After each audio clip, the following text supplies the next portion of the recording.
Okay. Attempt number 3 to get the phone to work.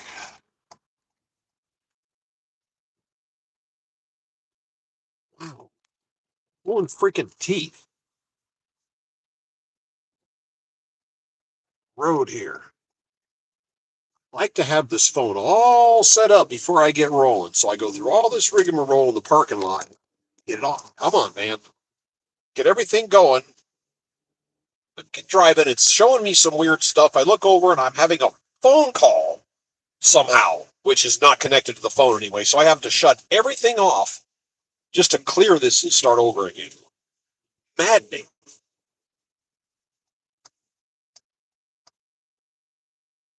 Okay, so here we go again.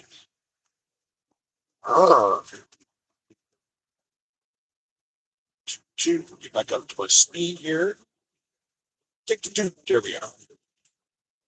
My cruise speed, 62.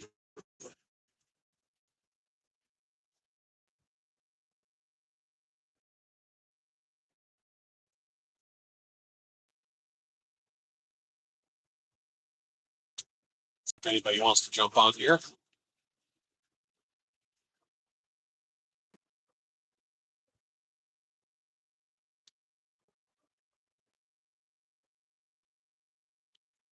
Still trying to work and deal with musical star streams so I can that would respond.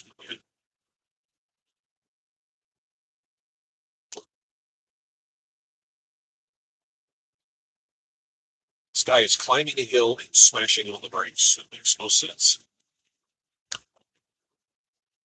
17.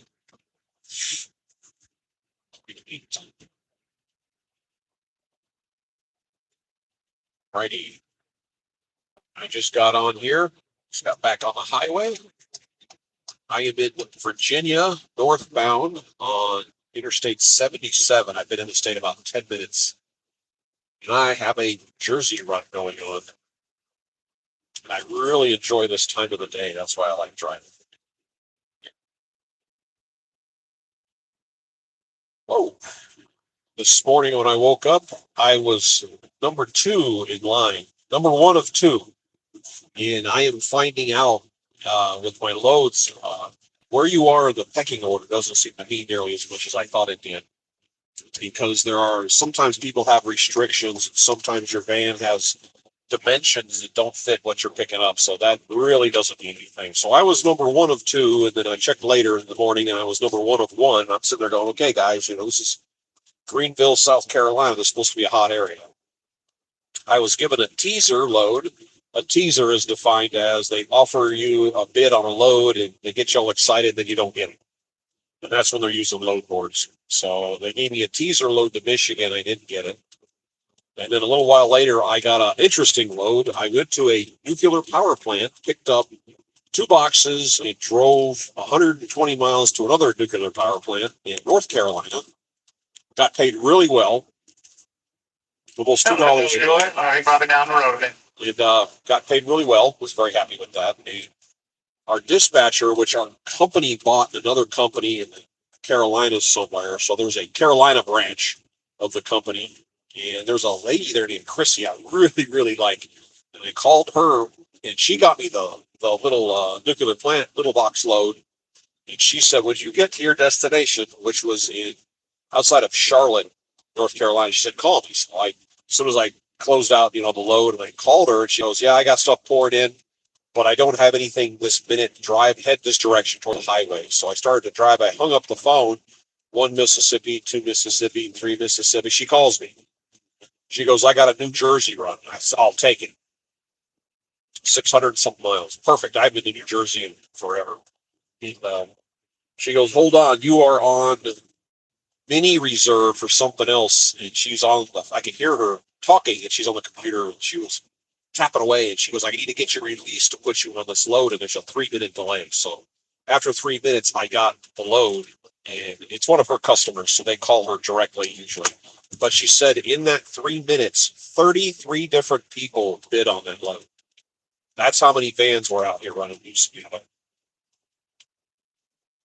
That's why I tell people in this line of work, you don't want to be an independent driver.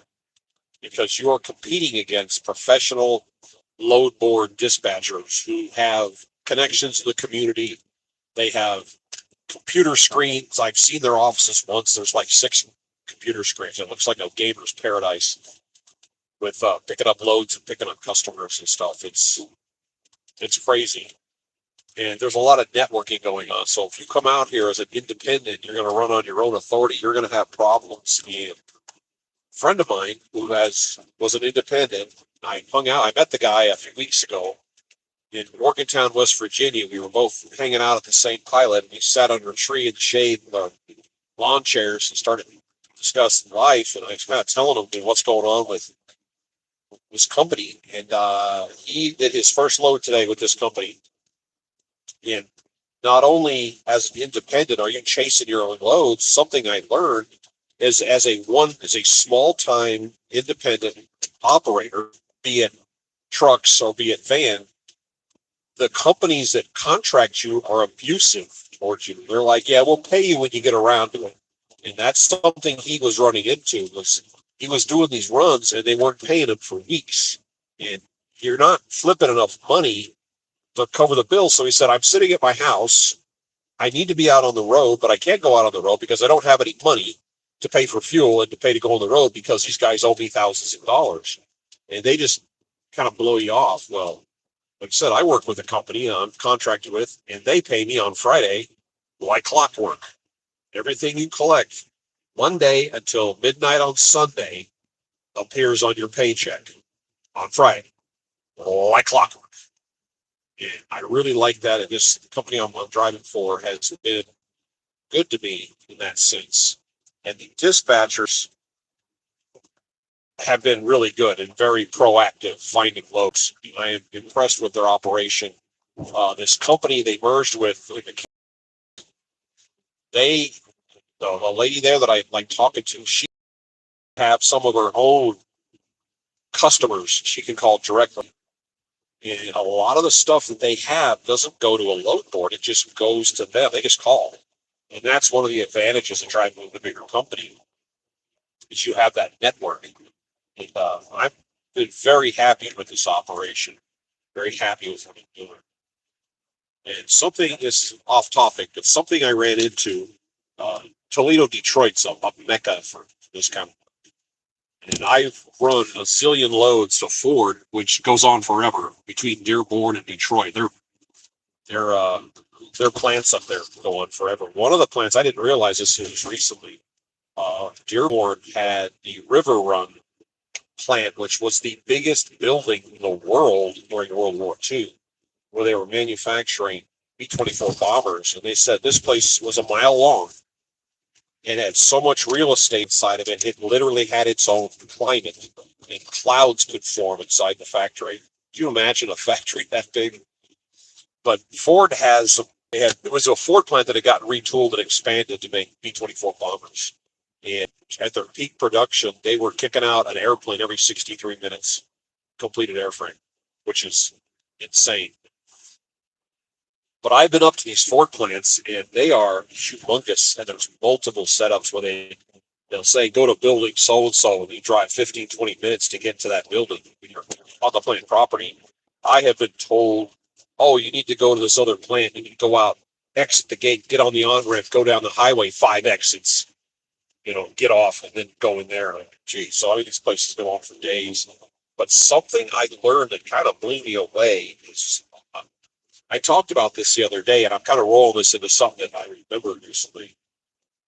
I was sitting by a gate, and they have fences, of course, all around the property.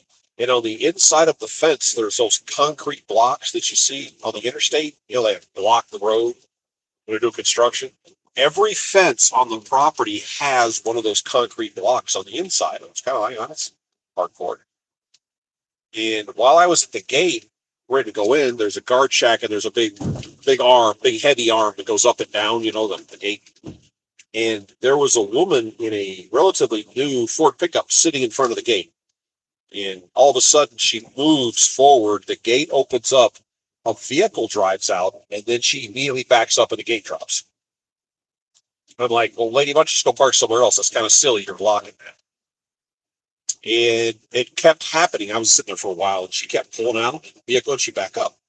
And I was talking to somebody later about that, going, what's this? And they said that Ford loses 300 cars a year from those plants that get stolen.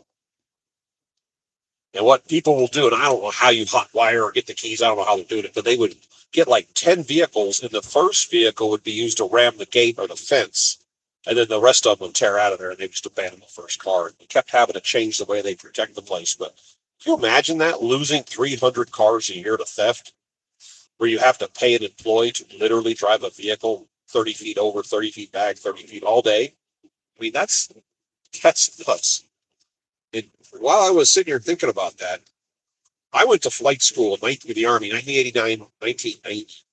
And hold on one second, excuse me. One of the things about being in the military that I actually really, really enjoyed is the variety of people you are around. Because, you hang around with your little crew of people, and you're all in the same part of the world, and you all have the same experiences, you all like the same things. You get in the military, they throw you in a room with people from all over the country. When I was in basic training, the room that I was in, Fort Knox, this is when I was enlisted. I'm from Colorado, and the guy that slept across from me is from Oklahoma. The guy on the other side of the bunk was California. We had a Tennessee, a Texas, a New Jersey guy. I don't remember the other two guys were from, but you get to deal with different backgrounds, different experiences, and let's call it what it is. You people talking funny, so you get to listen to people talk totally different from what you say and how you talk. Well, the guy from New Jersey was telling me that when he was, hold on, I'm trying to pass somebody here. I got someone throwing a fit. Hold on. The guy from New Jersey was telling me that at the Ford plants, which they have some kind of assembly plants, apparently in New Jersey, where they final the cars, he said that as a Ford employee, you get this killer discount on your purchase. You buy a Ford employee buys a car from Ford, you get it cut rate. Well, people would go and buy a new car, and the trick was they would buy the strip, whatever car or whatever vehicle they had chosen. It would be the strip to the bone, no hole, no frills, cheapest model you can possibly get. And then what would happen was you would take it to the factory and drive it onto the showroom, drive it back to the factory and put it back on the assembly line. And everybody knew it was yours. Everybody on the assembly line knew that was your car. And you would tell them what you wanted, and they would pull the engine out because they had the equipment to do it. They'd pull the motor and pull the wheels and the interior and the stereo system. They'd totally redo the car and make it the ultra deluxe model, and then they would just pop out the end, and they would take all those parts off and put them back in the bins. It's like, wow. But you had to have an entire assembly line full of people that were in on that, which, wow. It kind of cracked me up. But while you're driving along here in this van, my brain just wanders because you could drive on autopilot, not exactly challenging work. Just make sure your navigation's good, nothing's overheating, you're not having any mechanical issues. But doing this job, your brain begins to wander. And again, flight school in '89, and one of the guys in class, he had been in the Army for quite a few years, and he was involved in the Grenada invasion in 1983. If anybody's old enough to remember that. And he said they're getting ready to load their planes to go down there. And the last briefing they got on the runway was, we don't know how many there are. We don't know what they have. We don't know what we're up against. It was just a great big, we don't know. And they're all standing there looking at each other. And you have all your bags, your gear, everything's packed up. Hold on, I got to read sign here. North 81, south. Okay, I got to turn right here. He says they're all looking at each other, and they had their combat load of ammunition and whatnot. And he said everybody dumped out their bags with all their gear, their clothes, their shave kits, everything. They just dumped it on the ground and stuck more ammunition, grenades in their bags. And he said there was so much gear on the ramp that a bulldozer had to come over and push it off the runway. So they jumped without supplies of any type beyond ammunition. No food, no nothing. So that's just when I thought about that. And he's like, and then we had to get supplied once we got there. And also in flight school, when I went to in the Army, when you're going for the warrant officer course, so the warrant officer course is 6 weeks. And it's mostly about time management. They literally give you a million and one little things, little busy work things you have to do that has you occupied, and it actually has you over occupied. And they literally say, we are going to have so much stuff you need to do that you can't get it all done. We just want to see how you operate under pressure, and we want to see how you prioritize. So, ironically, we actually got all the work done. We just figured out ways to cut corners to get stuff done, and it actually worked. And what was interesting about the warrant officer course is I would say 85% of the people going through that were going to flight school, to be pilots. But there were an occasional other person. One was going to be a warrant officer mechanic, like a chief mechanic. We had a guy that was a band leader. You know, the guy with the big baton, I guess. He had to be a warrant officer to be in charge of the band. He was enlisted.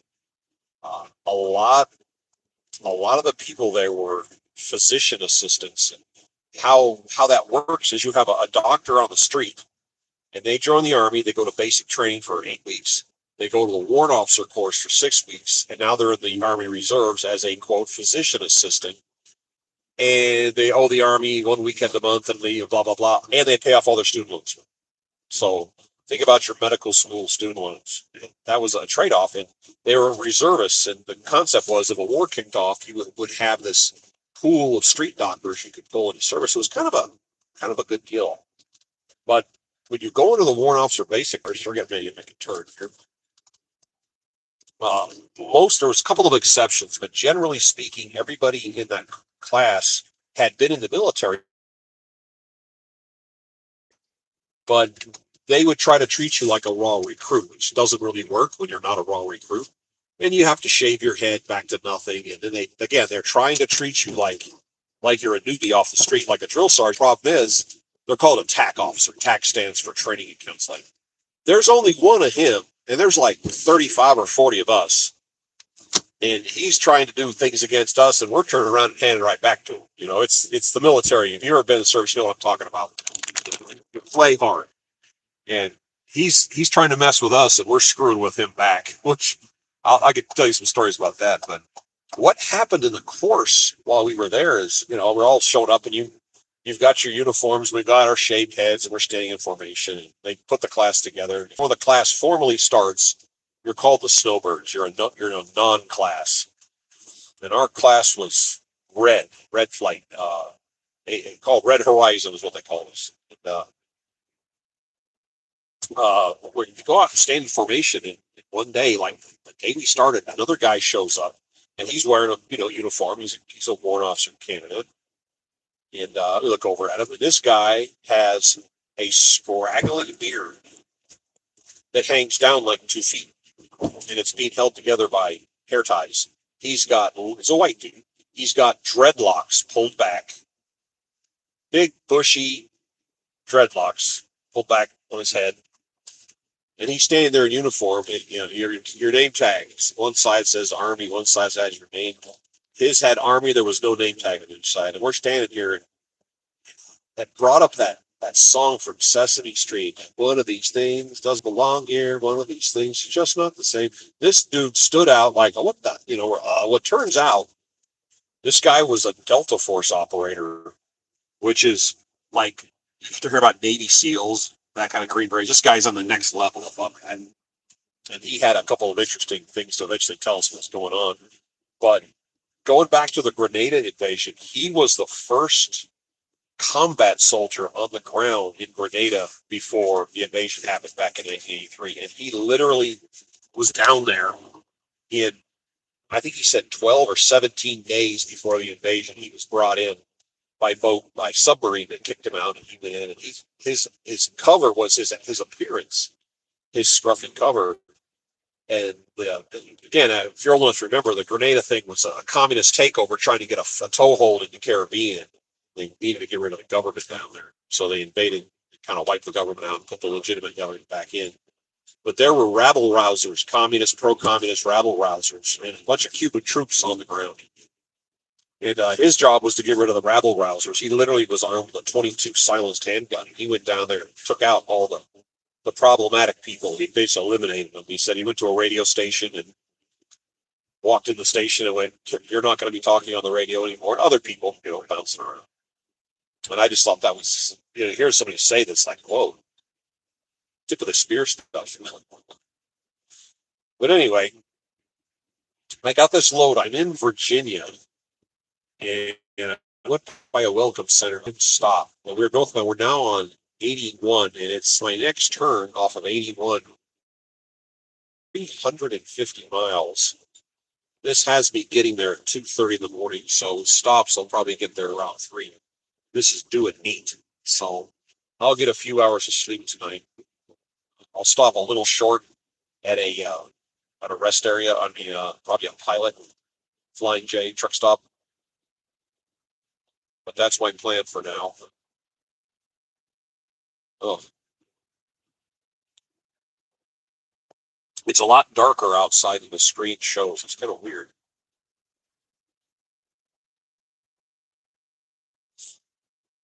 My van currently has 166,000 miles on it. I keep racking them up. Goodness.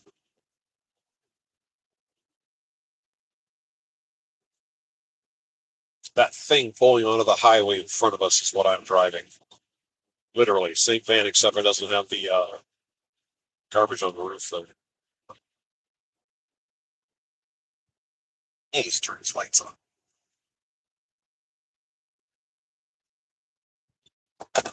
I have been a radar detector fan since I was started driving.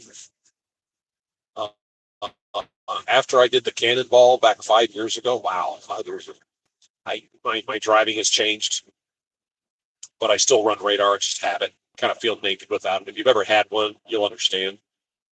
And you don't have to go out and buy the top of the line whiz bang glow in the dark model. You can buy a moderately priced one. It just has to be programmable. Make sure it's a brand name. Don't get something you've heard of. And early warning is not a brand. It's something you've heard of. And I have a Cobra, what's called a RAD, R-A-D, RAD 350. And again, programmable. So I turned off X and K, so I don't have to listen to the less noisy bands. It just has KA. So this radar sits in this van, and it's quiet. And I use it, again, I'm going 62 right now on a 7. It's like, this is my highway cruise speed for gas well. And it'll sit there and be quiet for days, and sometimes weeks, or they compete. But when it goes off, you pay attention. And I was going to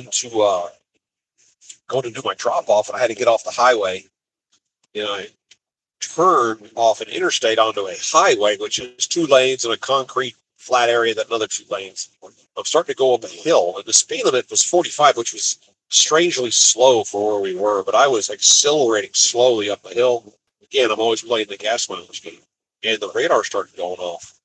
And 2 cars had just passed me going the other way, and I looked in the mirror. I was like, was there an undercover? I didn't recognize the makes, and it's like, nah. And as I continue up the hill, the radar is getting a little more insistent. And I finally crested the hill, and it was strong. Well, it was about 100 yards down the hill that I made a hard left turn. It's kind of steep downhill, still 45. Shouldn't have been. And I'm going, okay, I'm going to go down this hill, turn the corner, there's going to be a cop sitting there on the side. Well, while this thought was going through my brain, 2 cars shot past me in the left lane, a minivan and a car, zip by me. So they go around the corner, and I'm starting to come up on the turn. I'm kind of trying to peek around to see where, we're going to get popped. And out of the right side of my eye, I see movement. There is a patrol car sitting in some trees, because we were driving directly into the sun coming down and cresting that hill.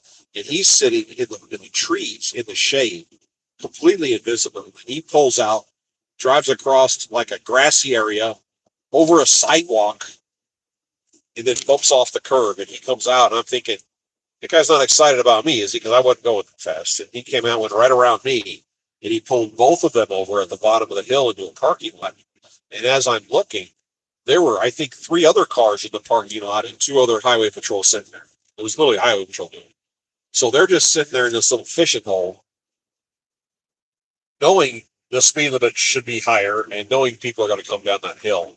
at a head of steam. So that's why I am extremely pro radar detector. You don't have to be a maniac to use one. It's just a driving aid. You can be driving along, you're in your own world, your brain somewhere else, and that thing goes, hey, immediately you're going to take stock of how fast am I going? What's the speed limit? Am I doing the right thing? It makes you adjust your driving. And the best part is this one, you can buy these for like $75. I think I got mine for 60. Find them on sale. Oh, a Cobra Rad, R-A-D, 350. Cobra Rad 350. Get the manual out, figure out how to turn off X and K. Just leave the K in. Sit in your car quietly, wire it in so you don't have to turn it on and off because that's what kills it, that on and off switch. If it's hardwired your car, you don't have to worry about it. It's only got to work once. It's in your car for 5 years and it saves you from a ticket. Once it pays for itself. And since I do a lot of coasting in this van when the opportunity arises, there's a distinct possibility I might have kicked the van and started coasting down that hill and gone through that trap. I'm just saying. So spend a little money and get one. And once you get one, you'll quickly become addicted to having it in your car. I've given them to some friends of mine. They've lived their whole life without radar. And one day he sent me a picture of how he has his wired into his vehicle. He's like, "Yeah, this thing is great. This thing, same model I have here, the Rad 350. This thing is awesome." Every once in a while, he calls me and he goes, "Dude, we're out in the desert. Everybody's going 85, 90 miles an hour," and it started going off. And there was a rock formation in the middle of the road that was white, and there was a white highway patrol car sitting in the middle of it. He was invisible. When other people went by him and got pulled over, I'm like, yeah, that's what you have it for. It just kind of it brings you back. Uh, when I put my wife's car many years ago, she was driving home super early in the morning out in the Louisiana swamp, and she had an Infinity, 300 horsepower. It was a really fast car, and she was having a bad day at work, so she was coming home in this back road, swamp road. She gets on it. She was getting it. I mean, getting it. I mean, she was into the triple digits. And that little radar went beep one time, and she slowed down super hard. Came over the hill. There he was. And he didn't pull out. She was like, "Oh, that would have been ugly." Yeah, it would have. I keep her vehicle adequately protected, and I don't know. You feel naked without it. It's not that you're doing anything wrong. You just want to know what's going on around you sometimes, and that's why I'm very pro radar agent.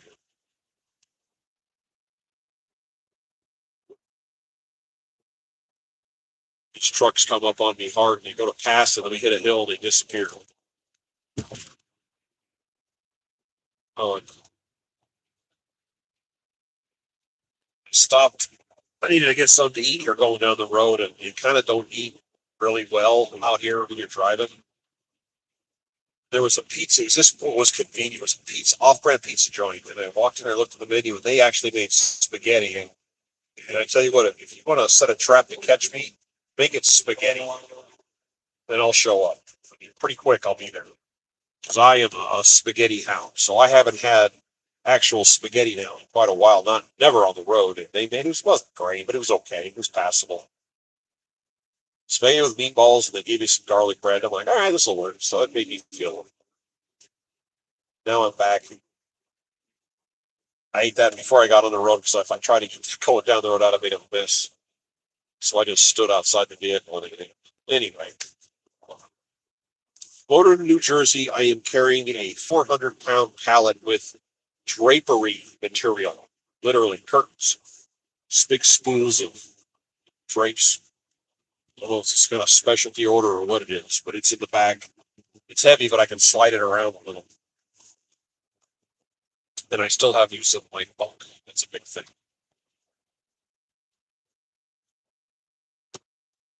This is Virginia Highway 81 northbound. And for some reason, there's a heck of a lot more cars in the road than there was half an hour. I was kind of digging it.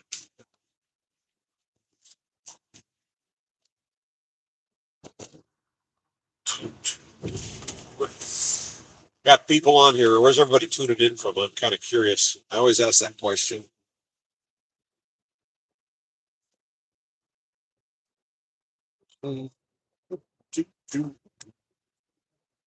Nope. That's the sound of me leaning. I spent the night in Piedmont, South Carolina last night at a pilot Flying J. And the temperature was warm. And as soon as the sun went down, I went, okay. This is doable. I don't have to break out the air conditioner and hook up my generator. And I laid down. And within about 15 or 20 minutes, it got miserable in the van. I said, okie dokie. Got outside. It was humid. You could feel it. It was like it actually got more humid as the day went on, which was weird. There's an Expediter right there. Driving an old Amazon vehicle.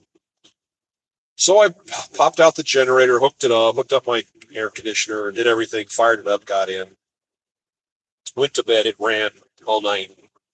And when I got up in the morning and I went outside, there was moisture on everything. And the humidity, I checked it, the humidity had been 91 or 92%, which is ridiculous. And my air conditioner is portable and it's sitting on the seat next to me. And the drain hose comes off the back and it actually drops it down into that little step. You know, you get into a van, there's a step down there in a cubby hole.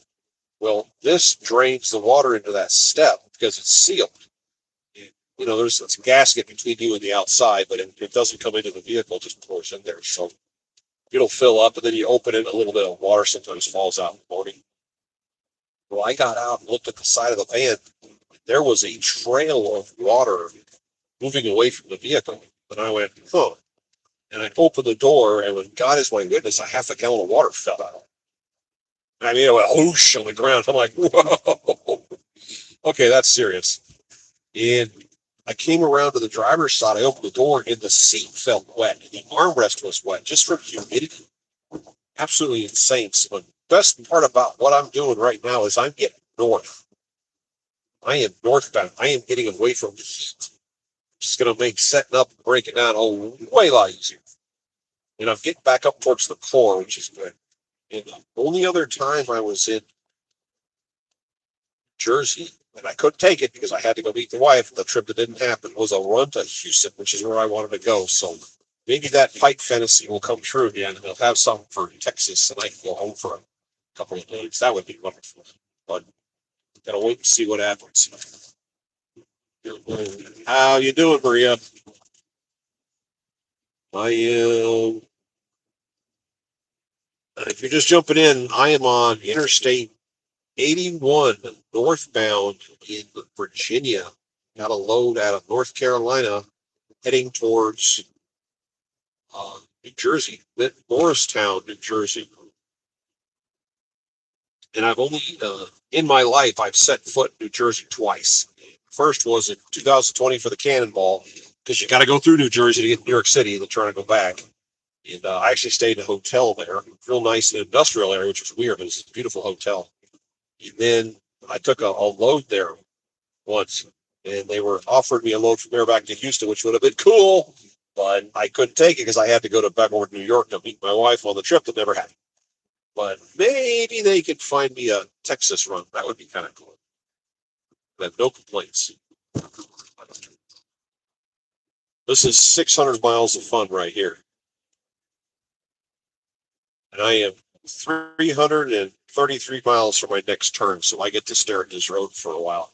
And that's why I like coming on here, is people have a tendency to talk to me and talk amongst themselves, and I like that. Helps me stay awake. This can of Stay Awake I'm drinking right now. Kiwi flavored. Maria, where are you tuning in from? What part of the world? I've had New Zealand, Berlin, United Kingdom, Ethiopia. I've had people in the world come in here and watch this. I'm just curious where you're from.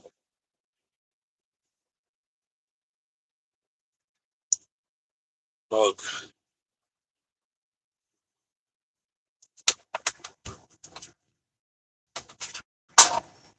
There. See here, my dad is a truck driver. So you know what's going on here.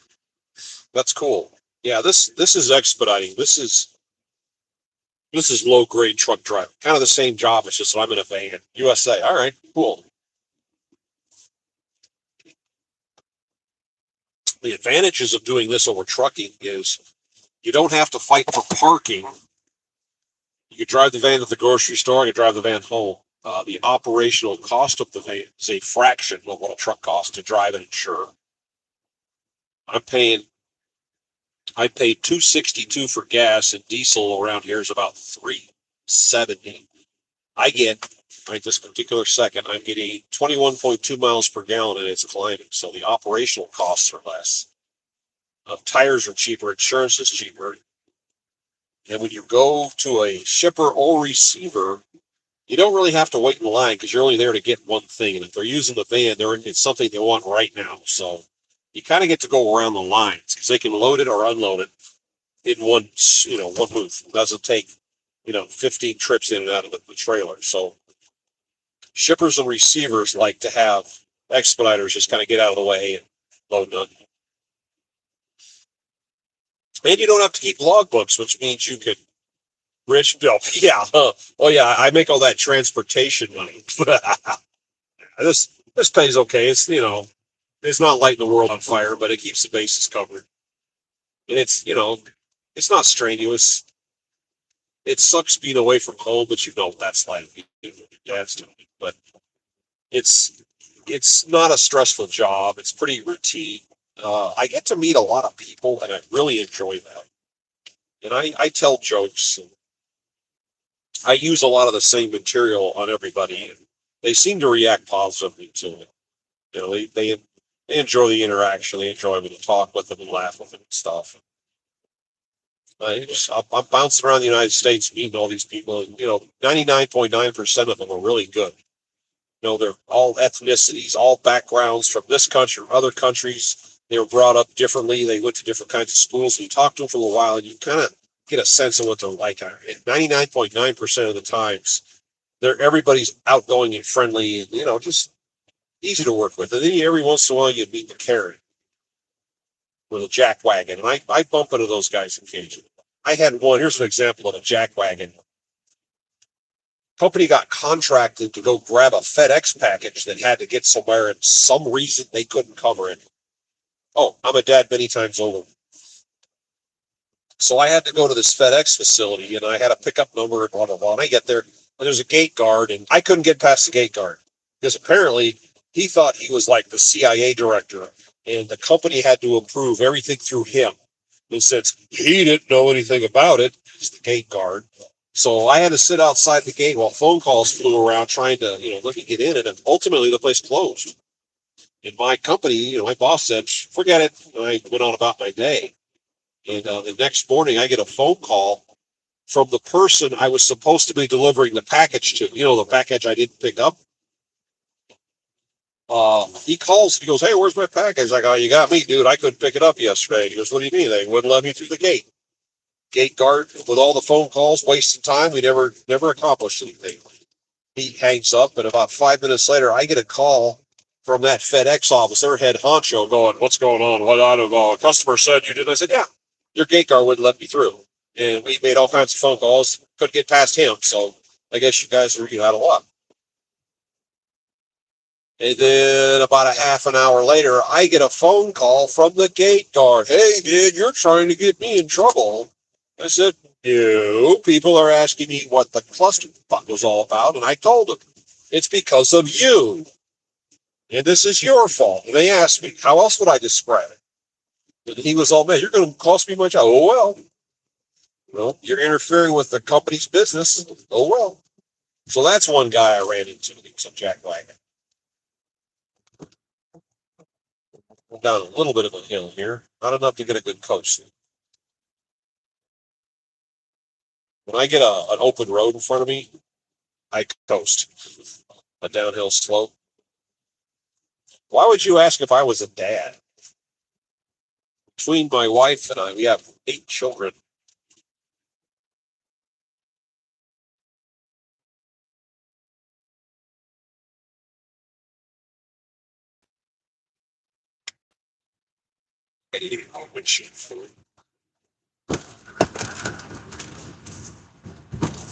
I have 2. How old are you? And your kids. Oh, the lowest one starts at 19, and the oldest one is 37? No, 38. 38. Yeah, they're all grown and gone, and we sold our house and moved into a townhouse. And we were getting ready to, whoa, okay, I got to back off here. Hold on. My wife and I are both 57, in case you're wondering. She's 6 days older than me, and I wear nose in that every chance I get. Tell me, old woman, what's it like in the future?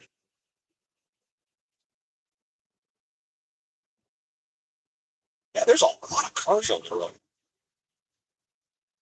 No, no, I'm a 68 model.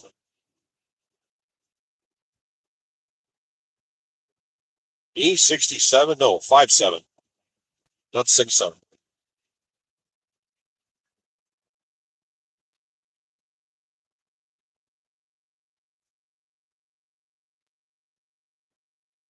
Yeah, I'm trying to get to 62 so I can formally retire. I was going to try to fly my way to retirement. I didn't make it. My medical wouldn't let me go. So I'm doing this now.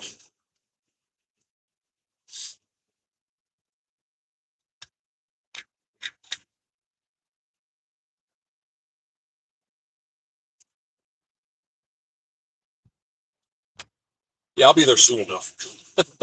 Like you said, I'm trying to get to 62 in 1 minute, and then I can retire. The thing else about this job is I put about 10,000 miles a month on this vehicle, which means I'm changing the oil every four-ish weeks. So, maintenance 7%. Wow.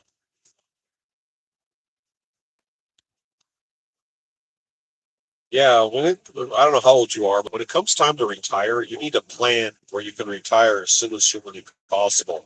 I have watched, because I'm getting old enough, where I'm, around old people, and these people go, oh, but if you retire, at a later stage, you get more money out of Social Security. Oh, that's great. How many years of your life will you really give up for a few $100s extra? I knew a guy who he was going to go to 68 for the full retirement. He worked right up to 68th birthday, and he's going to get this big check and blah blah blah blah blah. And he lasted 89 days without a heart attack and died. So he worked his entire life so he could have 89 days of freedom. So start traveling now. Start going on vacation because you physically could do it. Because there's going to be a point in your life where you're not going to have the physical ability to, oh, geez, this is going to get crowded real quick here. Hold on. Wait, oh, he's sitting. He's coming out. He's passing. This is going to be a really busy highway tonight. I don't like this. I like it when it's empty. Empty. The complete opposite of this.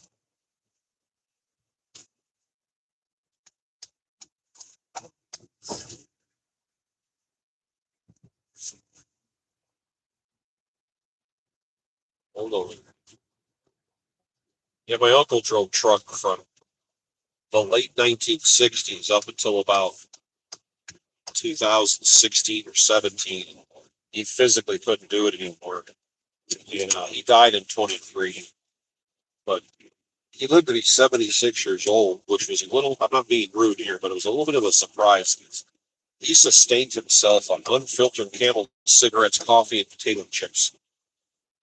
So that was how he survived. How he got to 76 is somewhat of a mystery.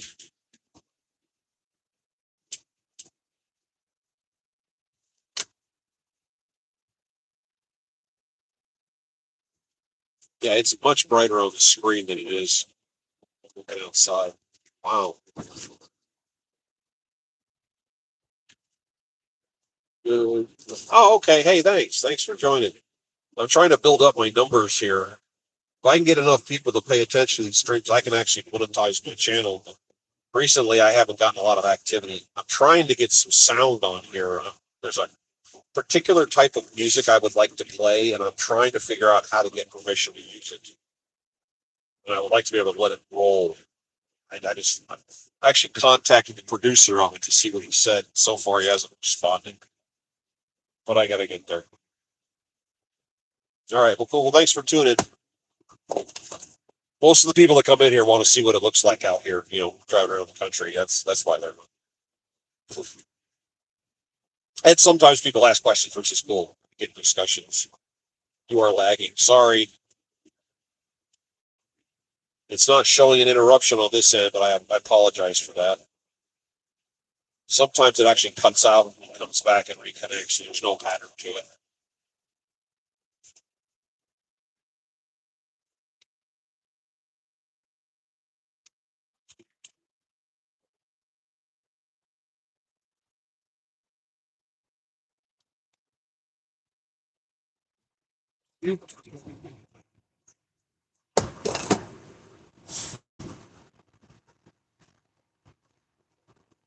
Cool.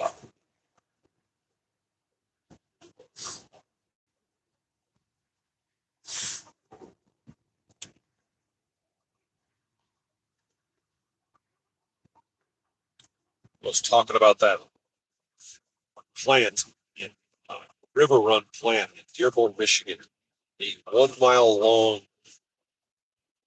assembly plant for the B-24 bombers. Something I read about it, the plant went almost the full mile, and then it made a 90-degree turn. It went in a different direction. And there was a giant floor that turned. They put the bombers on the floor, and the floor would turn and go that way. And somebody stopped and said, "Why did you do that?" And they said, "Because the plant was going across the county line, and the taxes were different. So the turntable was called the tax table. They turned to avoid going into the neighboring county." I got a kick out of that. That's where Rosie the Riveter operated. The Germans and the Japanese, they built aircraft with a team. They had skilled labor that would come together and build an entire aircraft. Whereas the United States concept of building an aircraft was an assembly line where you would have, it could be five, could be 50 people at each station. And each person, there was one skilled labor person and a bunch of unskilled labor, and they had one job.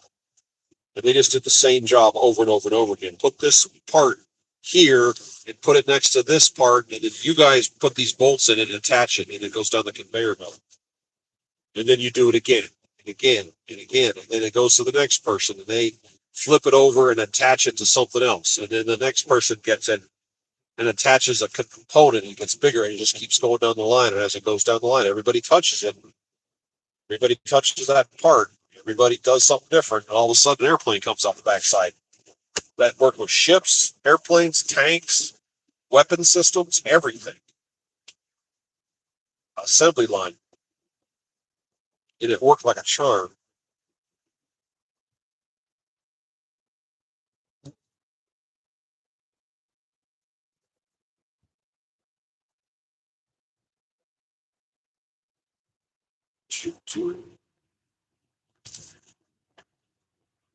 Oh,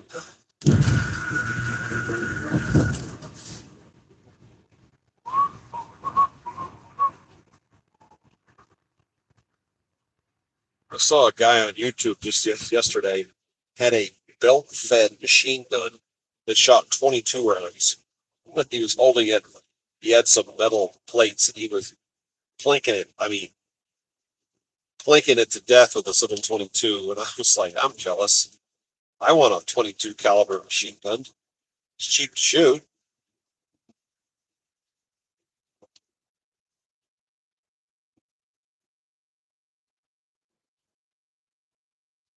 Well, last thing I got was I'm lagging, and I have nobody on here, so I'm wondering if it's even connected. I'll let it go. I usually run for an hour, and I'm at 50 minutes, so we'll see if anybody comes on. I may be in the no combo zone right now, for all I know.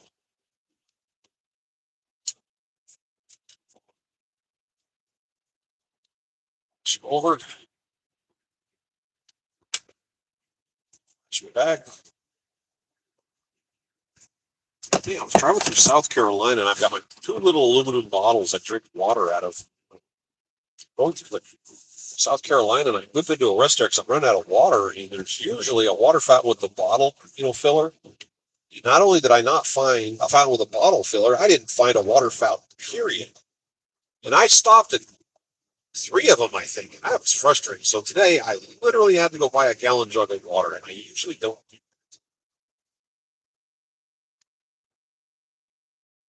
have some reserve. That's like my favorite thing to have on board is water.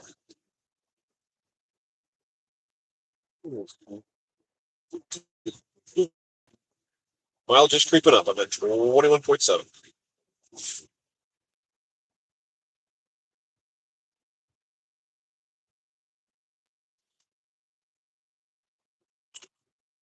73. These temperatures going down. That's a good sign. Oh, and my delivery's on Martin Luther King Avenue. So you already know that's going to be a great neighborhood. Martin Luther King Avenue, Morristown, New Jersey. So I'm going to get as close as I can to my final destination, then I'm going to find some place to hide out for a few hours.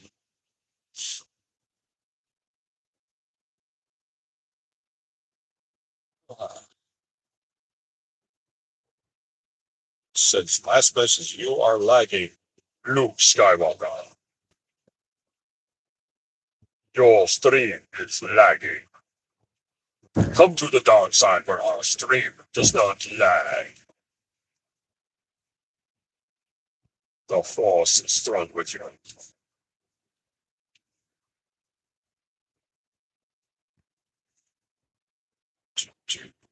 Okay.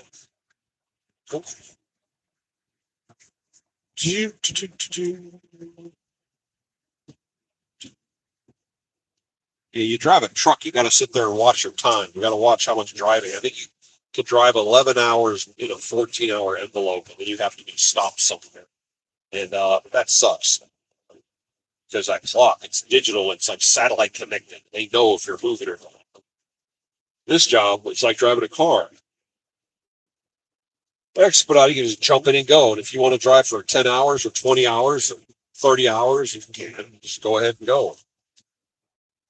You have to watch the clock.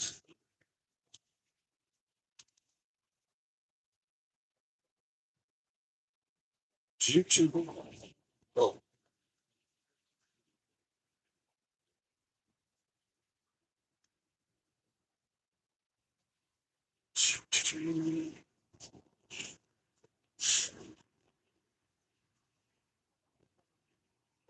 He's in the turn.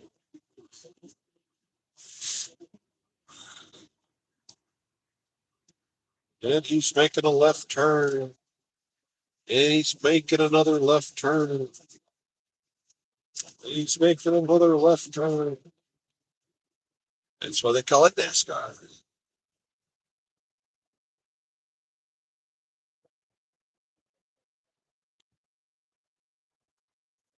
Saw one of those gifs, memes come across my feed about showing a lighthouse on a rock with big waves crashing over it. It says, "Oh, this job pays $1.2 million a year. No one will take it." I'm like, there's a whole bunch of people that will take that job for $50,000 a year. Besides, most lighthouses are automated. There's not a whole lot of physical lighthouse keepers these days. My wife was a teenager. She used to work as a fire watch person. She lived in a little tiny trailer out in the woods. She would keep an eye on the equipment and be fire watching. I don't know how she called that, but she was a teenager when she did that. So the little trailer she lived in was a teeny tiny travel trailer. And she was sitting down there one glorious day, and had the door open, and you hear a thump on the roof, and then a squirrel bends its head underneath. It bends its head from the door, swings down, and comes in the trailer and kind of walks around and checks the place out, sees what she has to play with, and then when it's done, it left. She went, well, that was interesting. Right now I'm drifting.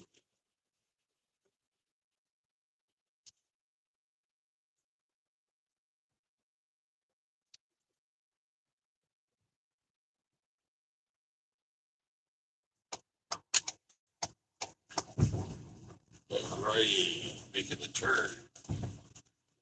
No climb hill.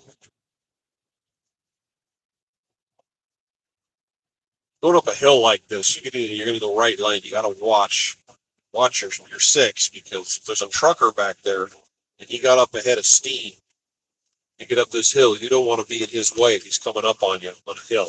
You need to get out of the way or speed up or do something so he can keep up his speed because once he loses it, he's pretty much toast.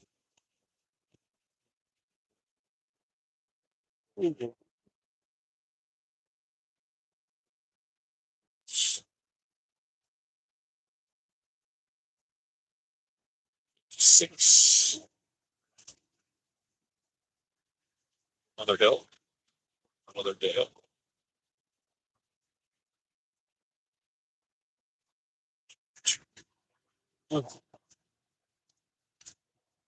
Uh,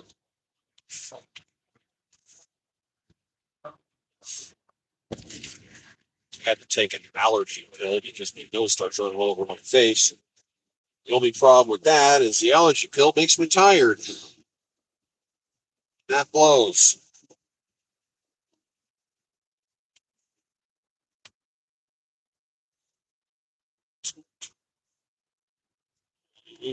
Oh, back on a hill. Coasting.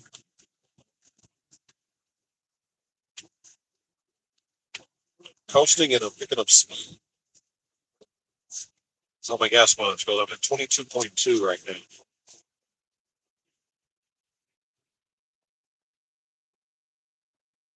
So it's like they're cones.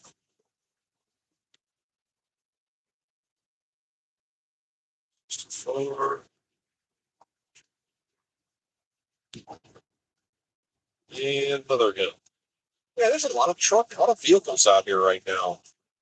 This is weird because, a little while ago, there was like nobody out there. It was a nice open road. It was all mine. Now it's crowded up. And it's trucks, which normally you don't see trucks. It's like, well, I got to do that here because he's going to slow down.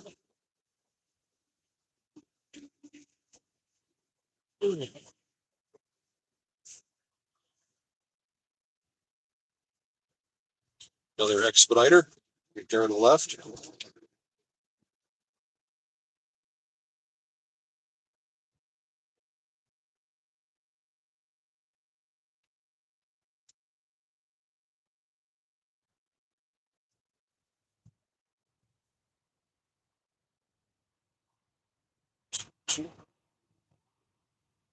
Yeah, I can't really see it on the screen, but there's a dump truck load of vehicles going up that hill in both lanes in front of us. I don't even get counts. All right, I usually stream for an hour. Not a whole lot of excitement tonight. I apologize, but I'll be back later. Take care.